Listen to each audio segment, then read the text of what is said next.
Oke lur, assalamualaikum warahmatullahi wabarakatuh. Jumpa lagi di Free Channel 92.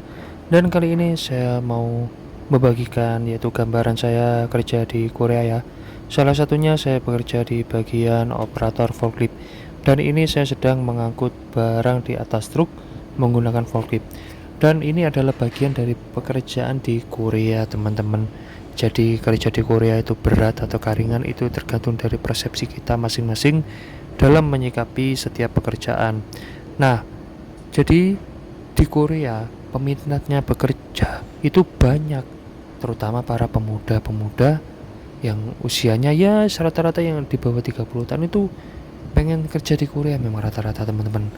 Faktor pendorong semangat untuk kerja di Korea adalah karena gajinya kalau dirupiahkan itu memang ya alhamdulillah lah luar biasa sekali, sehingga bisa merubah taraf hidup eh, berubah menjadi lebih baik dalam waktu yang singkat.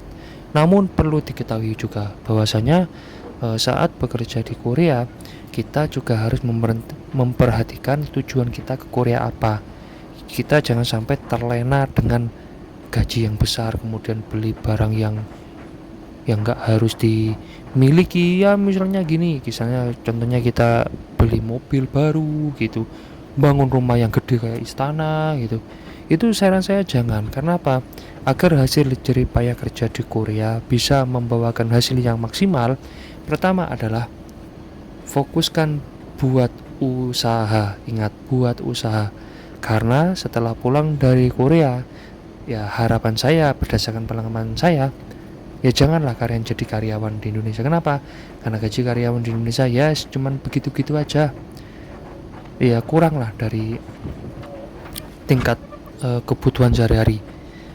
Kecuali kalau kita sudah punya wirausaha, sudah punya channel, sudah punya pasar, nah itu akan lebih menjanjikan.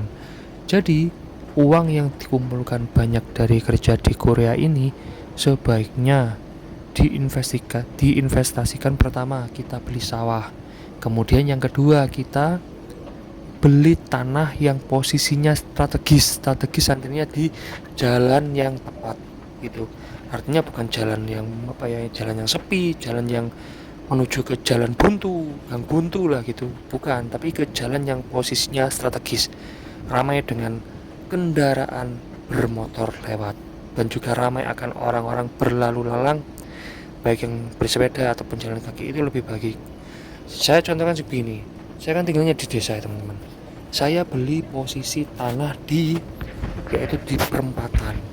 Nah di situ banyak sekali orang-orang yang berlalu lalang naik sepeda motor. Nah itu pertama. Jadi target saya adalah orang-orang yang naik sepeda motor. Karena dengan orang-orang naik sepeda motor itu akan melihat kalau wah ini toko apa ini. Nah kebetulan saya di situ mau membuat peluang dengan membaca lingkungan. Saya membuka toko sembako. Jadi saya membuka toko sembako di situ teman-teman. Jadi hasil jerih payah kerja di Korea, saya sudah punya usaha di rumah. Dan itu lagi adalah faktor eksternalnya adalah kita harus membuka toko di kampung halaman, serta harus ada keluarga yang membantu. Artinya apa? Keluarga harus kompak dengan kita yang ada di Korea, karena saat kita bekerja di Korea yang menjalankan usaha tersebut itu adalah orang tua atau keluarga kita atau istri kita, itu yang akan menjalankan usahanya sembari kita mencari uang di Korea sampai selesai kontrak kerja. Nah setelah itu kalau uang sudah diinvestasikan untuk hal tersebut, itu juga ada batasnya, jangan kesemuanya, jangan. Misalnya batasnya sekitar 200 juta, udah jangan lebih, sambil dilihat perkembangan usaha tersebut. Jadi ini adalah salah satu cara agar kerja di Korea itu pulangnya dari Korea menjadi berhasil. Karena ya perlu diakui, sesuai dengan kacamata saya, ada beberapa tetangga saya yang kerja di Korea Selatan, namun hasilnya ya biasa-biasa gitu aja, kurang gitu loh. Karena apa? Bangun rumah yang gede, kemudian beli mobil baru, nggak mikir buat usaha apa yang pasti ku nggak diperjuangkan. Akhirnya apa, sekarang setelah pulang dari Korea kembali nol hidupnya, kembali ke sedia kala.